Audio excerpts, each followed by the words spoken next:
Operatsiyaga tayyorlanayotgan paytda men yig'lab olganman. Chiqib ketaman, qila olmayman. Assalomu alaykum hammaga. 2 hafta muqaddam bariatriya amaliyotini o'tkazgan 180 kilolik opamizda juda xursandchilik va o'zgarishlar bilan murojaat qildilar. Opam, qanaqasiz? Xushvaqt bo'linglar. Men bularni shunchalik doktorliklarni bilmagan ekanman. Nima odamlarning o'lganlarini ham eshitdim, boshqa bo'lganlarini ham eshitdim, lekin bularni YouTube'da tekshirib, nazorat qilib keldim.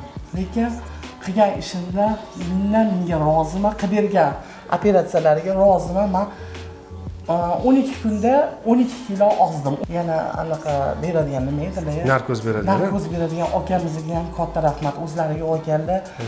O'zimni yengil, yaxshi, rostdan ham hayotga qaytganga o'xshayapman. Sahrim ham bor edi, 7,5 ga tushdi. Mashallah. Xudoga shukr, Allohga behisob shukr.